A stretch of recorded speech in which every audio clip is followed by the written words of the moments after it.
evening, everyone. This is the Infowars Nightly News. I'm Darrin Mcbreen. It is Thursday, October 4th, 2012. Here's a quick look at what's coming up. Tonight on the Infowars Nightly News, federal court rules in favor of indefinite detention of people just accused of being terrorists. And then, Obama-backed Syrian rebels are burning the U.S. flag. And finally tonight, Melissa Melton sits down with Rosa Koire, author of Behind the Green Mask, to discuss the impact we're having against the warlords of Agenda 21. All this and more on tonight's Infowars Nightly News.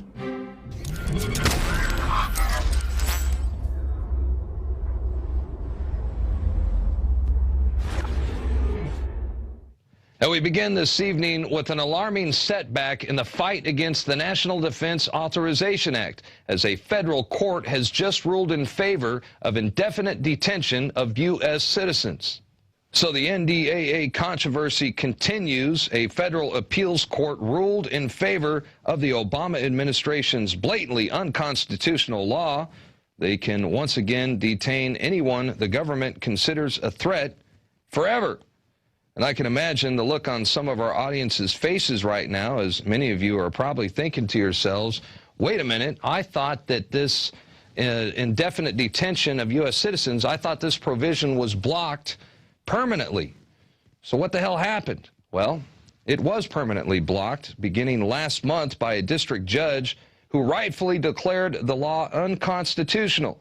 And you may recall that we were all very happy to report a victory against the NDAA. Last month, District Judge Catherine Forrest said in her ruling, First Amendment rights have already been harmed and will be harmed by the prospect of the law being enforced. And she permanently blocked the NDAA provision. Permanently. Well, as it turns out, permanently under the twisted Obama administration equals about 1 month.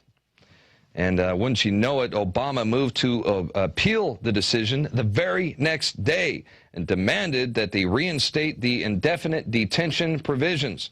The administration characterized the ruling last month as unconstitutional.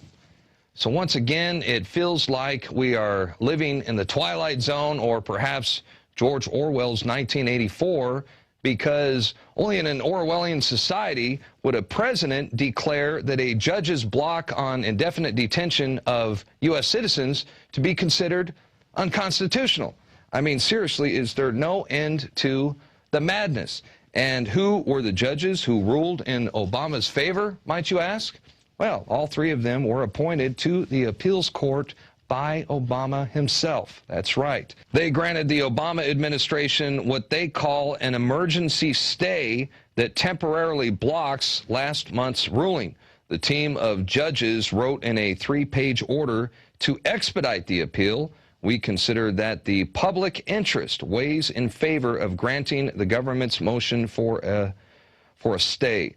So according to these traitors of the Republic, it looks like that it's in the public's best interest, according to them, that the government can detain us without questioning, without due process, indefinitely. Way to go, guys. I mean, really, this looks like a domestic attack on the American people. When you look at this law, I mean, it could be used by authorities to forever detain anyone that the federal government considers to be a threat.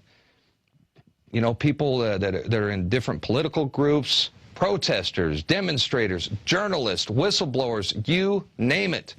This will go down in history as the end of due process. Now, let's switch gears and talk about the latest developments in Syria, because Turkey says its armed forces have fired on targets inside Syria. This in retaliation over a Syrian mortar attack that they say killed 5 Turkish civilians. Apparently a woman and child were among the dead. A NATO official said the alliance ambassadors were meeting in emergency session today to discuss the situation.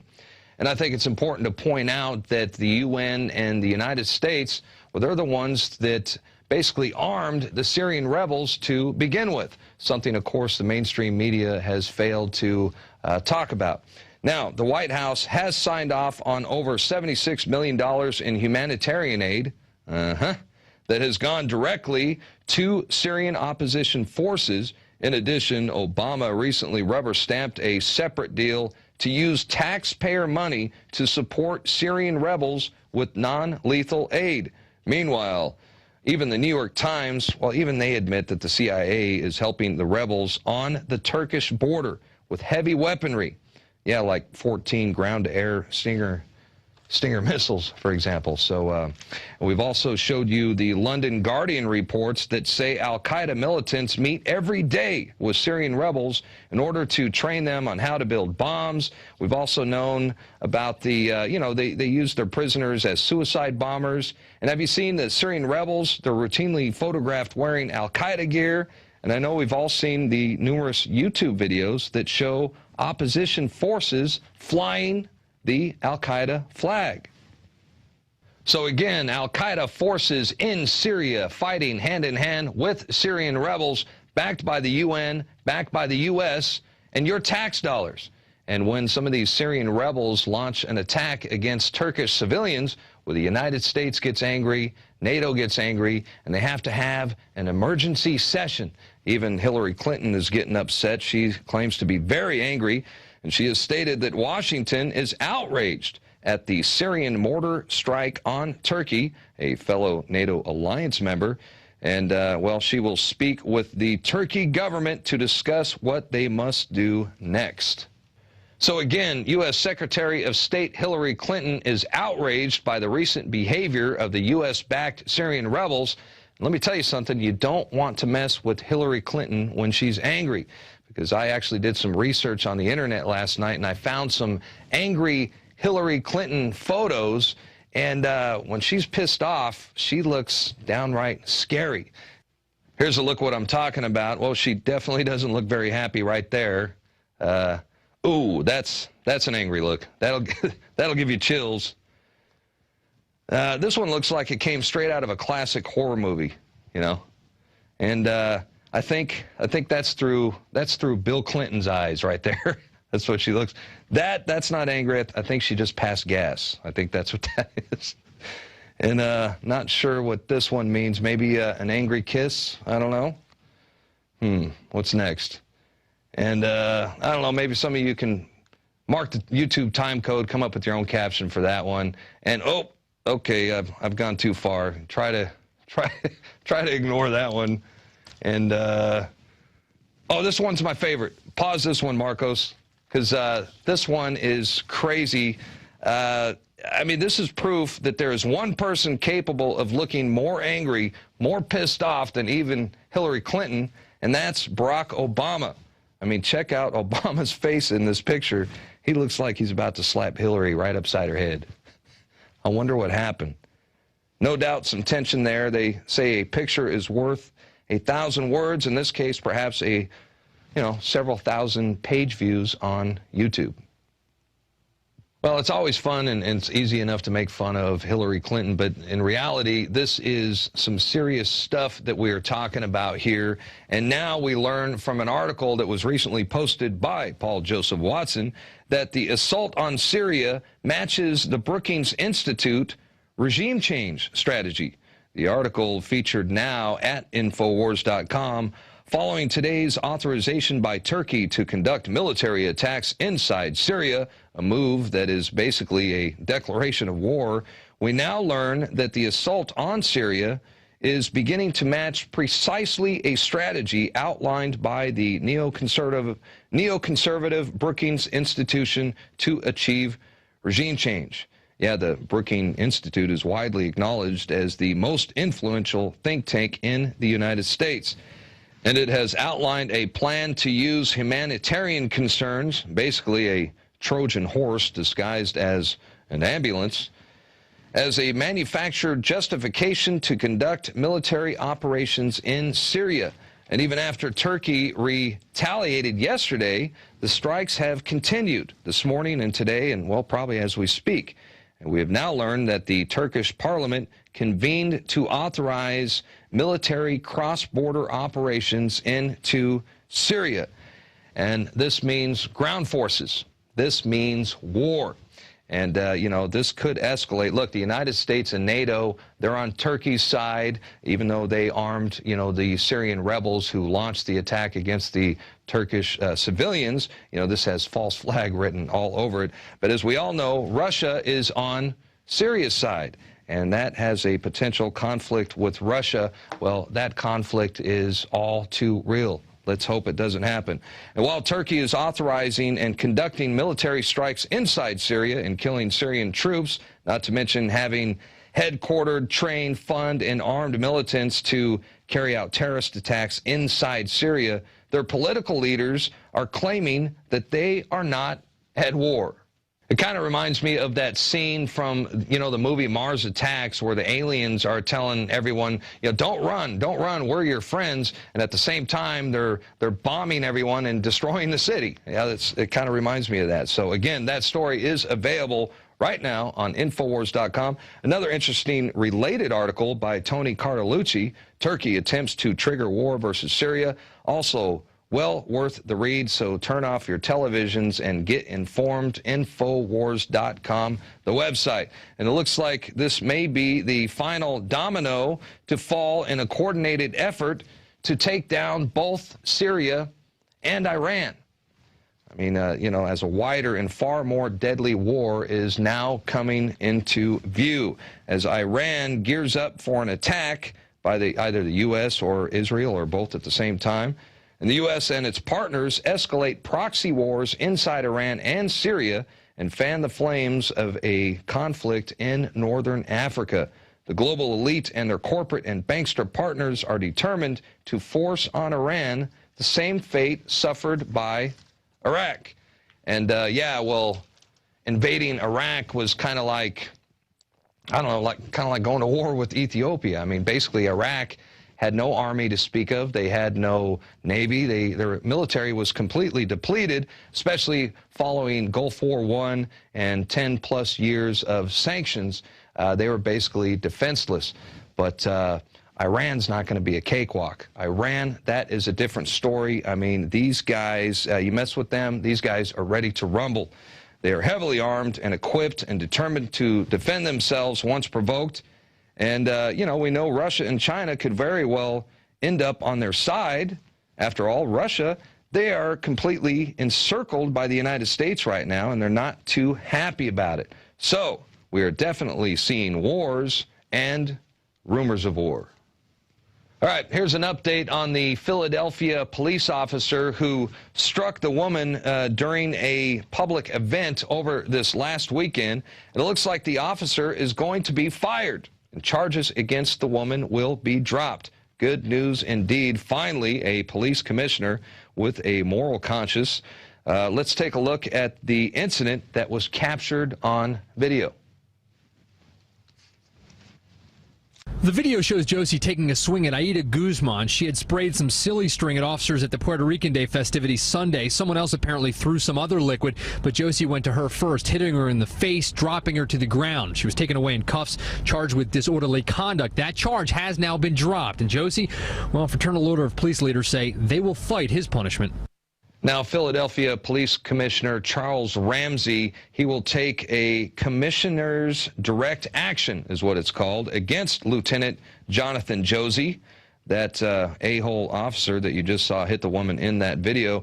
And that means it's effective today. So Lieutenant Josie the pussycat, will be suspended for 30 days with the intent to dismiss. Your badge and your gun, please. Don't let the door hit you in the ass on the way out.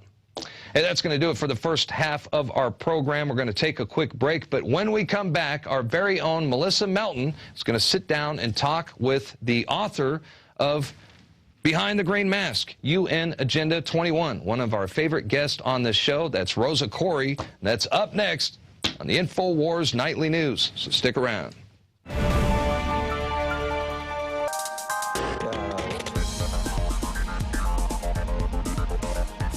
Kristi Hightower here for PlanetInfowars.com, bringing you a quick update of what's going on the site. Now, a side note before we get started, if you missed the debates last night, I assure you, you didn't miss more than a little sheeple entertainment, and I think Big Bird's going to get fired if Romney wins. But let's start it off with a quote, actually, from Noam Chomsky, because it really applies to this debate here. Now, if you want to be smart about keeping people passive and obedient, you strictly limit the spectrum of opinion that they're allowed to debate in, but then you allow lively debate. Now, I paraphrased. Forgive me, but, you know, that's exactly what happened last night. It was strictly within limits. So that being said, it actually brings us to our first article from Planet Infowars, and it's from Planet Infowars user Patrick. And he actually, it's titled Sleeping Wife, and the title is a little misleading because he actually talks about his personal awakening and his experiences, and then the sleeping wife part is because she's still asleep. And so his struggles, he kind of walks you through what he's had to go through, and you might relate. So go check that article out. One of the things he explains, is, since my awakening, I have gone from trusting to questioning, from liberal to close to conservative, from Democrat to libertarian, from anti-gun owner to gun owner. So you might have some things in common. Reach out to him, leave your comments. Next up, actually, is an article from a bunch of North Carolina people got together on Planet Infowars, woo, and have written an article. They actually reached out to our producer here, Rob Dew, and said, will you write an article for us, you know?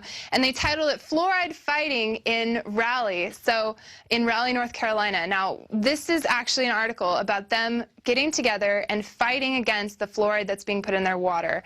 And you can actually, let's see, in the article, it actually tells you where you can go to support them. They said they'll be speaking in the Raleigh City Council's chambers November 6th at 7 p.m. So if you live in that area or you live close there, you should go support them.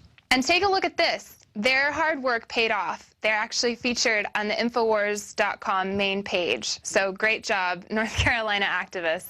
And lastly, actually, there's user UVAV, and he has done just that as well in a different way, bringing people together for activism, has created this awesome poster, which I took the liberty of coloring in a little bit, but it says, wake up, and then underneath its little tabs for Infowars.com, you can go and find this PDF to print off and post at your, local library or signs, places that they'll allow you to post things. His article is actually named Wake Up! Free poster for Infowars. So go check that out, print out that PDF, post it up. Thank you again, Patriots. You all are talking and we're listening. So keep up the great work.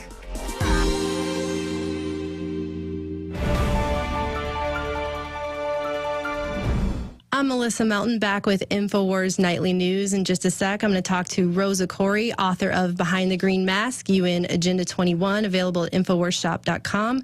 I want to talk to her a little bit about some of these sustainable development meetings that I've been attending locally here. And also, she wants to share with us some successes as we are actually winning the war against this UN global takeover plan. So, hey, Rosa, how's it going? It's great. Okay, well, I wanted to talk to you for a little bit at first. Just Agenda 21, it seems like on the surface, a lot of people are saying it's just so great. It's green. It's good for the environment. I've seen articles where they refer to it as a plan for the betterment of humanity. But can you tell people how it's actually a form of eco-tyranny they're basically using to usher in a one-world government? Yeah, it is actually. It's a blueprint. It's the inventory and action plan. It's the what they're doing is they're inventorying and controlling all resources, both natural and human, all means of production, all education, and all information in the world. That's what this plan is really about. So it has a green mask of environmentalism, but it's really about inventory and control, because you can't control what you don't know you have. So that's where we're at now. Exactly. And as you know, we here at Infowars, Aaron Dykes and I and other reporters, we've been attending some of these local sustainable development meetings. And it's one thing to read about it in your book and to read articles about it, but it's another thing entirely to personally witness the manipulation of these planners when they go in and talk to these community people and they tell them this is your vision for your community. Yeah, that is the rhetoric, and they are instructed. They're taught. You know, people get their degrees in organizational management, in the sociology of groupthink, and this is what's being used by the American Planning Association and your local planners, and you're paying for it. So this is not your plan. This plan is the same plan all across the United States and all across the world. And every single one of these plans calls for smart growth, moving you into a dense city center and out of the rural areas so that you can be controlled and they can get control of all of the land, water, and natural resources out there. Oh, yeah. At these actual meetings, these are under a HUD grant that kind of merges HUD, DOT, and EPA under Obama's Council for Sustainable Communities. And they're getting like $3.7 million. And we actually got them on camera to admit last time we went that none of that money goes to any actual development of any kind, that it's all for planning. So. That's exactly right. Nothing gets built with these plans. There's $100 million last year from HUD. Year before, $96 million. This year, many millions of dollars. And these are for planning only. Then that's, you know, when you go to those meetings and they give you, you know, like a little sandwich and you see all their stuff, that's money that your tax dollars are going for that. And that's all about getting regional governance in and taking care of getting rid of your power to influence your government. Yeah, the people at these meetings last time, they were actually they were asking us, they're like, well, where's all this money coming from that's supposed to go towards building all of these things that they want to put in place? They want to put, actually, the last town we went to had about 2,000 people, and they were telling people, we need to concentrate smart growth in your town of like 2,000 people.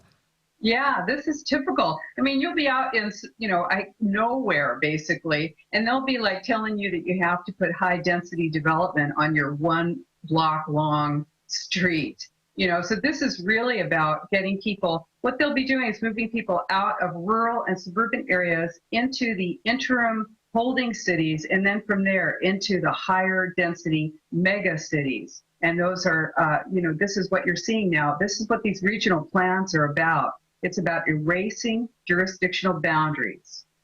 Yeah, it seemed like, I mean, all of the questions that I've seen at all of these meetings, they were preset questions. They were leading questions with preset answers, and none of the answers were anything but Agenda 21.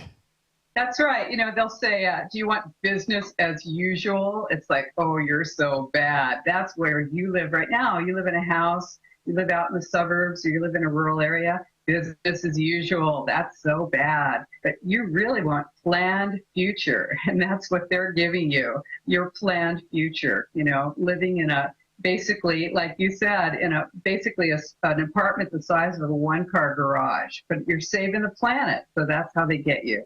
Yeah, I actually went and did a man on the street and interviewed people, and I asked them if they would do it, if it would save the earth. And I was surprised to find multiple people that were like, sure, shove me in a closet. I'll do it if it saves the earth. I mean, it was amazing. Yeah, let's see. How about if we put you in a jail cell? How about that? I mean, basically, I had one woman actually stand in the square and say, everyone should live free in this square. I was like, I don't even know what that means. I think I was so shocked at that point, I didn't know really how to respond to her. Yeah, so. This is the rhetoric, you know, and you see it everywhere. This is people who are buying into this are really either, you know, unwilling, you know, foolish dupes, or they're just, you know, they're not thinking clearly. That's why we're out here. We're helping people to get up and stand up.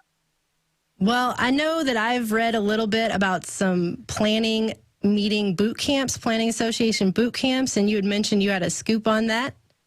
Yeah, I actually joined the American Planning Association. I'm sure they're right after they hear this, they're going to ditch me out. I was going to say, how'd you manage to do that? We actually thought about trying it, but not around here. It's not going to happen.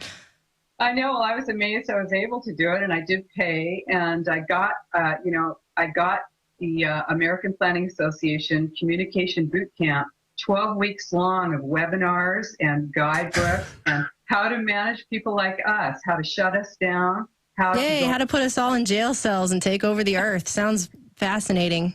Basically, they're teaching planners how to counter what we're saying by lying to elected officials. They're telling planners how to lie to the people and how to lie to elected officials. And they're saying that, of course, we're funded by the Koch brothers and ridiculous stuff like that. Nice. Not true. Well, I know at the last meeting, in the town that had less than 2,000 people, they were actually standing up and interrupting their pre-scripted PowerPoint presentation with their clickers and their questions.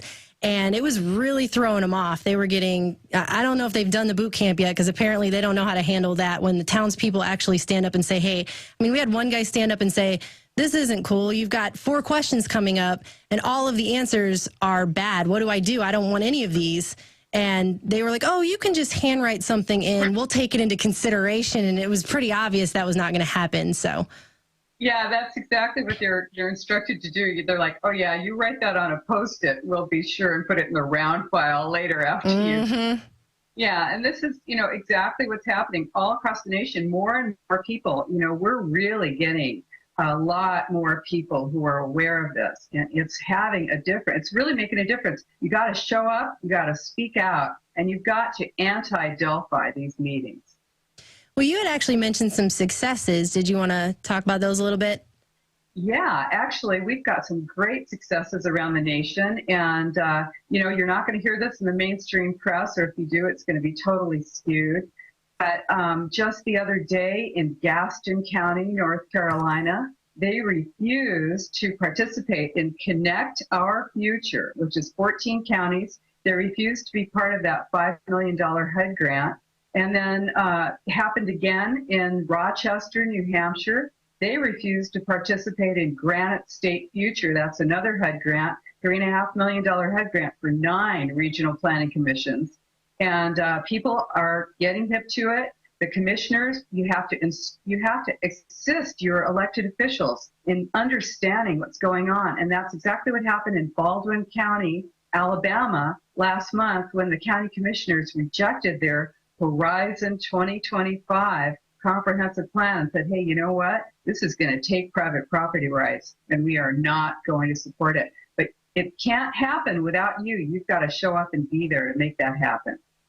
Well, yeah, and we actually just urge everybody to go ahead and get your book, the Behind the Green Mask U.N. Agenda 21, and give it to their city council people, because some of these council people they might not even realize the rhetoric that's being used, the phraseology they're using at these meetings is straight out of Agenda 21, that it's all coded, it's pre-planned to get them on board on something that sounds good but is actually eco-tyranny. So. Yes, that's true. And they're actually, what it is that the elected officials are being driven by staff, and staff is trained to do exactly this. So this is what, we've got, it's all laid out in the book, and I'd love it if people got that and then give it to your elected officials. People are buying it and giving it to their sheriffs. That's a great idea. Yeah, it is a great idea. Their police departments, because, they bring in the police to these meetings. They're threatening you. They're chilling your civil rights. Oh, we know all about the police coming to the meetings. I wasn't actually at the first local meeting here. There's a set of 4 local meetings, and I didn't attend the first one. Some other staff members, some other reporters here did. And then I went to the 2 after that, and it seemed like more police presence each meeting. They definitely are feeling us there. I mean, at the last one, we got a really hostile greeting of, oh, it's the Infowars people. I mean, they obviously saw our last report, and they did actually change their PowerPoint presentation. At the second meeting and the initial meeting, it had said something about how your presence, your participation at these meetings automatically equals your acceptance of what's going on in the meeting. But when I went to the last one, they had taken that bullet point off because we had made a pretty big note of it in our report. So yeah, they might have taken it out, but they still mean it. Yeah, you've got to take those meetings down. You've got to take them down, and you guys are doing a fabulous job. Well, I actually just had one more question before I let you go today. I really do appreciate your time, definitely. I've been on your website, Democrats Against Agenda 21, and I've noticed the One World, One Vision 2050 maps that are transportation. They look like transportation hubs linking the entire country together, broken down by regions. They really do. They do love these regions. You've got the DOT regions and the FEMA regions, and they all seem to have 10 regions for America. It's pretty interesting. But I saw all these maps on your website, and if this doesn't seem like proof of a takeover, I'm really not sure what else could be. Yeah, it's actually about controlling populations because they're using the illusion of high-speed train, high-speed rail. You know, it doesn't really exist, right? But they lay these lines out on the map, and then they say basically that's the justification for moving you into these so-called hub mega cities, and you're not going to be getting out of those cities. That's the plan. You know, there are 11 states that are not in mega regions, and those are basically going to be cleared out. So what we're looking at, if you go on our website, DemocratsAgainstUNAgenda21.com, go and take a look at that. And we've got source documents there that show you exactly how the federal government is involved with this in actually transferring our sovereignty to these regional unelected boards and commissions that are redrawing our nation and the world. Yeah, and I would really encourage everybody to check out Rosa's website, check out this documentation, because, you know, anybody who wants to say this is all conspiracy theory, it's all there in black and white. They've got it all planned out. And definitely check out Behind the Green Mask, UN Agenda 21 by Rosa Koire, for sale at the Infowarsshop.com. It's a great book to get, read, give it to your family, let them know what's going on, and give it to your local city council members to let them know what's going on, because they might not realize it. I just want to say thank you very much, Rosa, for joining us today. Appreciate it. I hope to talk to you again about this, especially coming up after this next meeting. It would be great to get your feedback. Great, Melissa. Thanks a lot. And I do urge everyone to go ahead and get Behind the Green Mask, UN Agenda 21. It's for sale at Infowarsshop.com. And, you know, Agenda 21 is trying to take over every city here in America. It's not just this city or that city. It's not some future plan, and it's not some conspiracy theory. This is happening now, and it's happening all over. So I urge everyone to get this information. And if you're watching this on YouTube, don't forget to please get a subscription to prisonplanet.tv. It funds our operation. It funds us getting you this information. You can get up to 6 memberships for 1 fee, and it really does help us get this information to you. And that's it for InfoWars Nightly News. I'm Melissa Melton. Take care. We'll see you again tomorrow at 7 p.m. Central.